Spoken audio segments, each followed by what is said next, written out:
स्वागतम बंधु स्वागतम। आम तो आज सिंह राशि उपरे दुखसुख हवा हेले स्वास्थ्य चर्चा करवा जे राति सूर्यास्त पर आम मुख्यतः चारोटी जिनस खाइबानी काकुड़ी पाचिला कदली दही मूला। काकुड़ी को हिंदी रे खीरा कहती। पश्चिम ओडिशा रे ढगटी अच्छी खीरा दिन में हीरा रात में गोरा। काकुड़ी को दिन रे खाइले हीरा भली मूल्यवान उपादेय देह को आसी थाए।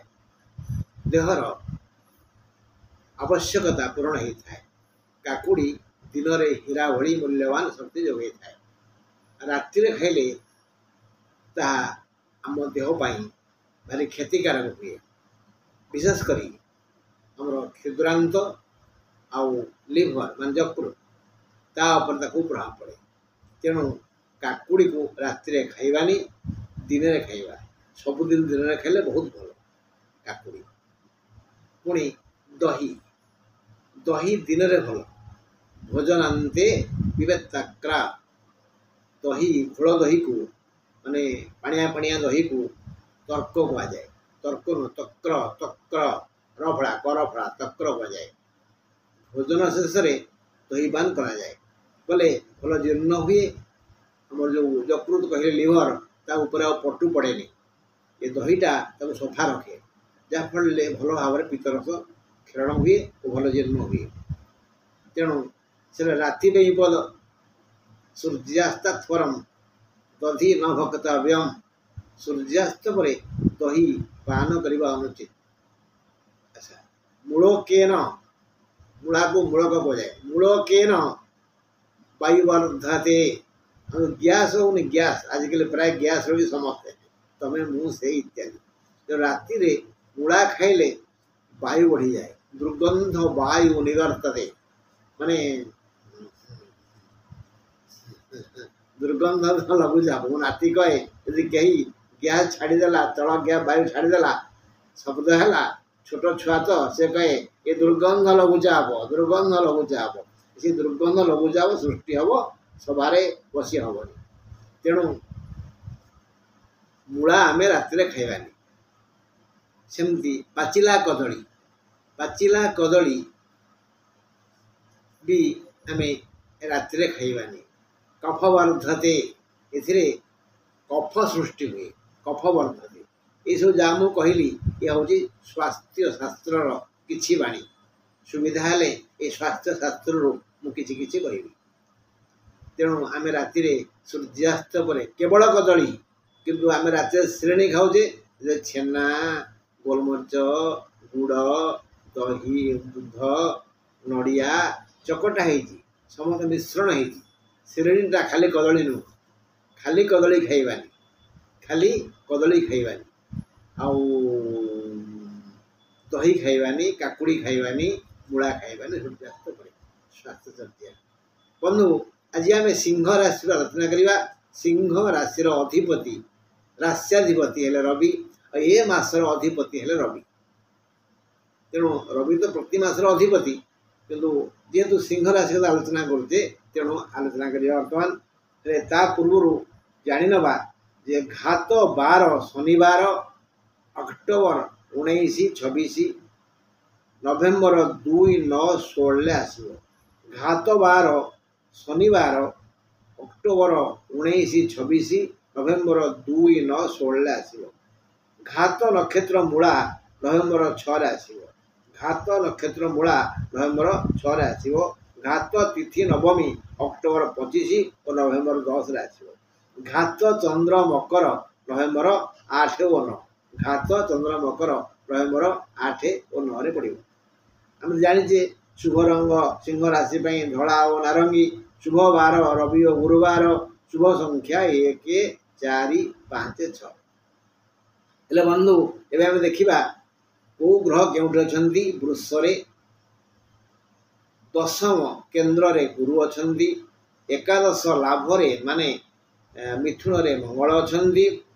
तापरे द्वितीय धन स्थान रे केतु अछंती तृतीय तुला रे रवि और बुध अछंती चतुर्थ बिछारे शुक्र अछंती सप्तम कुंभ रे शनि अछंती अष्टम मीन रे राहु अछंती ए माने सिंह राशि को केते दया करिवे सुनिबा रास्याधिप रवि एबे तुला रे रास्याधिप रवि एबे तुला रे मासाधिप रवि एबे भी तुला रे रवि तृतीयस्थ हेले नाना दिगरु अल्पे बहुते लाभ होई थाए अल्पे बहुते लाभ होई नाना दिगरु कोठी के दे देबे हां बैटरी पाया पड़थियो कोठी हम टंका रखि देथिबा मन पड़नो छिबो मन पड़नो अल्पे बहुते लाभ हेबो जदि आम जातक रे तुला रे रवि थांती ताले से तृतीय अछंती ये तृतीय ही गला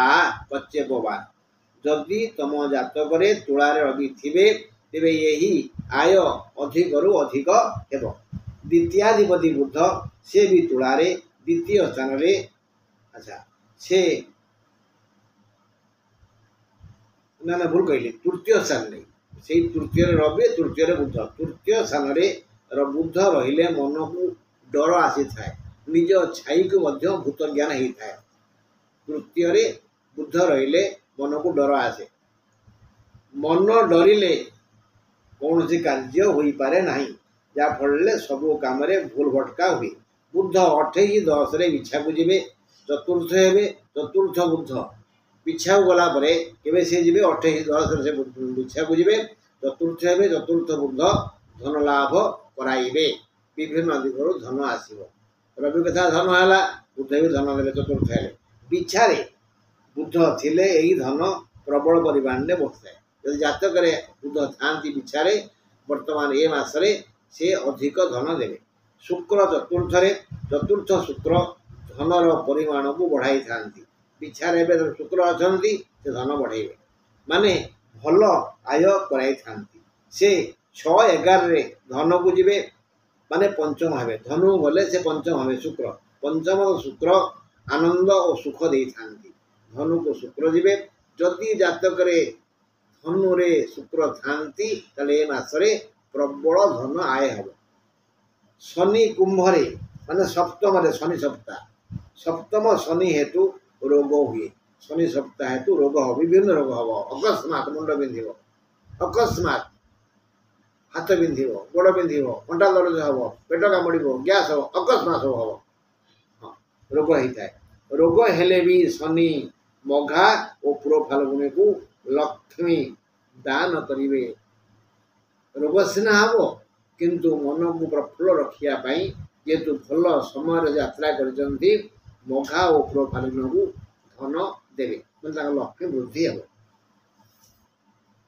माने आय भल हेबो येणु मघा और पूर्व फाल्गुनी खुशी हेबे समस्त को से आदर करिवे से मघा और पूर्व फाल्गुनी ए नक्षत्र दय धन आसुची बोली अहंकार न करी विनीत हेबे नम्र हेबे शत्रुता को भूली जिबे ईर्षा हिंसा घृणा द्वेष को वर्जन करी समस्त आदर नेबे समस्त कोड़े नेबे धन शनि अति दया करिवे धन बहुत बढ़िबो मात्र उत्तर फाल्गुनी को से प्रचुर सुख देवे माने एई सिंह राशि तीन नक्षत्र धन और सुख पाइबे जदि से माने चरित्र बदलाई दियंती माने धीर स्थिर भद्र नम्र उदार स्नेही हुअंती नहले भाई ये शनि भारी भयंकर लोक कान को गोड़ी दे रगड़े हाँ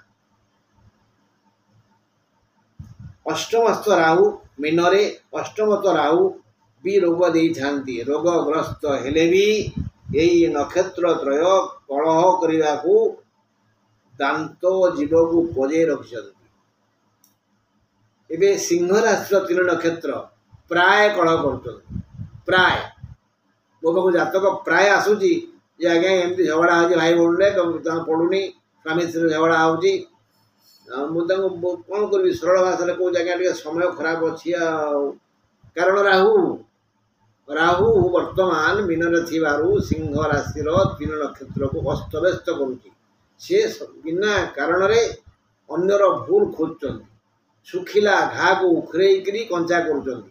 ତେଣୁ ରାହୁ ତରଫରୁ ସେମାନେ ଖାଲି କଳହ କଳହ କଳହ। ରାହୁଙ୍କର ଏଇ ଉପହାର ତ ମୋ ପାଇଁ ଅଛି, ଆଉ ମନକୁ ଟିକେ ବୁଝେଇଦେବା, ଆମେ କଳି କରିବାନି କାହା ସାଙ୍ଗରେ। ଅଷ୍ଟମସ୍ଥ ରାହୁ ପାଇଁ କଳି ସୃଷ୍ଟି ହେଉଛି, ରାହୁ ପାଇଁ ଏହି ସମସ୍ୟା ଆସେ। ଦଶମସ୍ଥ ଗୁରୁ, ଗୁରୁ ବୃଷରେ, ଗୁରୁ ଦଶମସ୍ଥ ହେଲେ ଦାରିଦ୍ର୍ୟ ବଢ଼େଇ ଥାଏ। ଗୁରୁ ଯେଉଁ ଅଭାବ ଗୋଡ଼ଉଛି, ଯଥା ସମୟରେ ହାତକୁ ପଇସା ଆସିପାରୁନି, ଥିଲେ ବି ହଜିଯାଉଛି ବା କିଏ ମାଗି ନେଲେ ଦେଉନି, ତା କାରଣ ହେଉଛି କ'ଣ? ଗୁରୁ ଦଶମରେ ଅଛନ୍ତି। ଗୁରୁ ଦଶମରେ, ଦଶମସ୍ଥ ଗୁରୁଙ୍କ ପାଇଁ ଦାରିଦ୍ର୍ୟ ବଢ଼େଇଥାଏ। ଅଭାବ ଛାଡ଼େନି, ତଥାପି ଦୟାଶୀଳ ଗୁରୁ ସେ ସିନା ବୃଷରେ ଅଛନ୍ତି, ଶତ୍ରୁ ଘରେ ଅଛନ୍ତି। ଅଭାବ ଗୋଡ଼େଇବ ବୋଲି ଆମେ କହୁଛେ, କିନ୍ତୁ ସେ ଦୟାଶୀଳ। ଦେବତାନାଂ ଋଷିଣାଞ୍ଚ ଗୁରୁଂ, ସେ ଦେବତାମାନଙ୍କର ଆଉ ଋଷିମାନଙ୍କର ଗୁରୁ। ଖାଲି ତମର ଆମର ନୁହଁ। ଦେବତାନାଂ ଋଷିଣାଞ୍ଚ ଗୁରୁଂ କନକ ସନ୍ନିଭମ୍, ସୁନା ଭଳି ଚିକଚିକିଆ ଦେହ ତାଙ୍କର। ବନ୍ଦେ ଭକ୍ତିଆ, ମୁଁ ତାଙ୍କୁ ବନ୍ଦନା କରୁଛି ଭକ୍ତିରେ, ହେଲା। ତେଣୁ ଦେବତାନାଂ ଋଷିଣାଞ୍ଚ ଗୁରୁଂ କନକ ସନ୍ନିଭଂ ବନ୍ଦେ ଭକ୍ତିଆ, ତ୍ରୈଲୋକ୍ୟ, ସେ ତିନି ଲୋକର ଈଶ, ସମସ୍ତଙ୍କର ସେ କ'ଣ ପୂଜ୍ୟ ନମସ୍ୟ, ହେଲା। ତାହେଲେ ବନ୍ଦେ ଭକ୍ତ ଲୋକେଶଂ ଦେବଦେବଂ ବୃହସ୍ପତି, ଗିସ୍ପତି ପ୍ରଣମାନ। ଗିସ୍ପତି ବୃହସ୍ପତିଙ୍କୁ, ବୃହସ୍ପତିଙ୍କୁ ଗିସ୍ପତି କୁହାଯାଏ। ଗିସ୍ପତି କି ମାନେ ବାକ୍ କଥା ଆଲୋଚନା କରିବା। ଗୁରୁ ନିଷ୍ପତ୍ତି, ସେ କ'ଣ କରିବେ ନା ସମ୍ପଦ ଦେବେ। ସିଏ ବି ଲୁଚେଇ ଛପେଇ ଏହି ସିଂହ ରାଶିର ତିନି ନକ୍ଷତ୍ରଙ୍କୁ ସମ୍ପଦ ଦେବେ। ଯଦି ସେ ସର୍ବଦା ମଧୁର ବଚନ କହି ଧୈର୍ଯ୍ୟ ଧରି ଅନ୍ୟକୁ ଆନନ୍ଦ ଦେବେ, ତାହେଲେ ଲୁଚେଇ ଛପେଇ ଗୁରୁ ତାଙ୍କୁ ସମ୍ପଦ ଦେବେ। ଯଦି ଏମାନେ ବିନୀତ ଭଦ୍ର ନମ୍ର ହେବେ, ବାରମ୍ବାର ସେଟା କୁହାଯାଉଛି, ତେବେ ମଘାକୁ ସୁଖ ଦେବେ। ଯଦି ମଘା ଯଥାଶକ୍ତି ଡାହାଣ ହାତରେ ଦାନ କରିବେ, ସେ ଉତ୍ତର ଫାଲ୍ଗୁଣୀକୁ ଉତ୍ତମ ବନ୍ଧୁ ଦେବେ। ଯଦି ଉତ୍ତର ଫାଲ୍ଗୁଣୀ ସର୍ବଦା ହସ ହସ ମୁହଁରେ ସମସ୍ତଙ୍କୁ ଦେଖିବେ, ଉତ୍ତର ଫାଲ୍ଗୁଣୀ ନକ୍ଷତ୍ର ହସ ହସ ମୁହଁରେ ସମସ୍ତଙ୍କୁ ଦେଖିଲେ ଉତ୍ତମ ବନ୍ଧୁ ମିଳିବ। ଏକାଦଶରେ ମଙ୍ଗଳ, ଏକାଦଶ ମଙ୍ଗଳ ଲାଭ ବଢ଼ାଇଥାନ୍ତି, ମାନେ ଆୟ ବଢ଼ିଥାଏ। ସେ 20-10ରେ ଆସିବେ କର୍କଟକୁ, ଦ୍ୱାଦଶସ୍ଥ ହେବେ, ମାନେ ଶୋକ ସମ୍ବାଦ ମିଳିବ। କେବେଠାରୁ? 20-10 ପରେ ସୁସମ୍ବାଦ କାମକୁ ଆସିବ। ତା କାରଣ ହେଲେ ଶୁକ୍ର କର୍କଟକୁ ଆସିବେ, ମଙ୍ଗଳ କର୍କଟକୁ ଆସିବେ। କେତୁ କନ୍ୟାରେ, ଦ୍ୱିତୀୟ କେତୁ ଧନସ୍ଥାନରେ, କେତୁ ଦ୍ୱିତୀୟସ୍ଥ ହେଲେ ବିତ୍ତ ନାଶ କରିଥାନ୍ତି। ଅନ୍ୟ ଗ୍ରହମାନେ ଦ୍ୱିତୀୟ ରହିଲେ ଧନ ବଢ଼ାନ୍ତି, କିନ୍ତୁ କେତୁ ବିତ୍ତ ନାଶ କରିଥାନ୍ତି।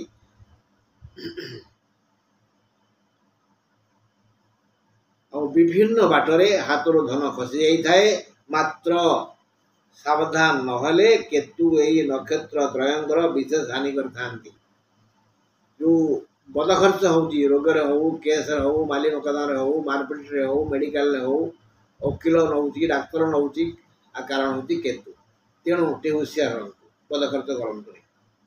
ଏହି ବିସ୍ତୃତ ଆଲୋଚନାରୁ ଆମେ ଏହି ସିଦ୍ଧାନ୍ତରେ ଉପନୀତ ହେଲେ ଯେ ରବି ମାସ ସାରା ଅଳ୍ପ ବହୁତେ ଲାଭ ଦେବେ। ଚତୁର୍ଥ ବୁଧ ଧନ ବୃଦ୍ଧି କରିବେ। ପଞ୍ଚମ ବୁଧ ବି ସମ୍ପଦ ଦେବେ। ଏକାଦଶ ମଙ୍ଗଳ ଲାଭ ବଢ଼ାଇ ଚାଲିବେ। ମାତ୍ର କେତୁ ଦ୍ୱାଦଶସ୍ଥ, ମଙ୍ଗଳ ଦ୍ୱାଦଶସ୍ଥ, ଆଉ ତାପରେ କେତୁ ଦ୍ୱିତୀୟସ୍ଥ, ତୃତୀୟ ବୁଧ, ସପ୍ତମ ଶନି, ଅଷ୍ଟମସ୍ଥ ରାହୁ ମିଳିତ ଭାବରେ ଦୁଃଖ, ଶୋକ, ହାନି, ରୋଗ, ଶତ୍ରୁ ଆଦି ବୃଦ୍ଧି କରିବେ। ତେବେ ସାରାଂଶ ହେଲା, ଏତେ ଆଲୋଚନା କଲେ, ଫଳାଫଳ ଶୁଣିଲେ, ସାରାଂଶ କ'ଣ ହେଲା? ସମସ୍ତ ବର୍ଗୀୟ ବୃତ୍ତିଜୀବୀଙ୍କର ବୃତ୍ତି, ବେଉସା, ବାଣିଜ୍ୟ, କୃଷି, କାରଖାନା, କମ୍ପାନୀ, ବ୍ୟବସାୟ ପ୍ରଭୃତିରେ ଭଲ ଆୟ ହେବ।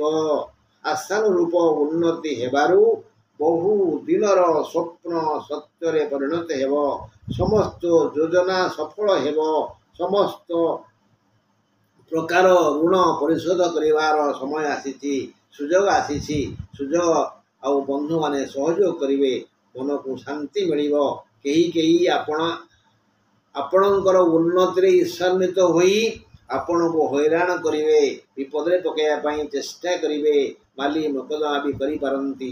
ବହୁତ ଦିନ ଦୁଃଖରେ ଥିଲେ, ଏବେ ସୁଖ ଆସିଗଲା, ତେଣୁ ପରଶ୍ରୀକାତ ଲୋକ ଅଛନ୍ତି ସମାଜରେ ଭରପୁର ହେଇକରି, ସେମାନେ ସହିପାରିବେନି, ବିଭିନ୍ନ କାରଣରେ ଆପଣଙ୍କୁ ବିପଦରେ ପକାଇବେ, କାଦୁଅକୁ ଠେଲିଦେବେ, ମୋବାଡ଼ି ପଡ଼ିବେ। ଆପଣ 20-10 ମଙ୍ଗଳ କର୍କଟକୁ ଆସିବେ, ଏଣୁ ଚତୁର୍ଥାଧିପ ବନ୍ଧୁ ଘର 20-10 ପରେ ବନ୍ଧୁମାନେ ଅସହଯୋଗ କରିପାରନ୍ତି। 20-10 ପରେ ବନ୍ଧୁମାନେ ଅସହଯୋଗ କରିବେ, କେବଳ ମଙ୍ଗଳଙ୍କ ପାଇଁ ସାବଧାନ।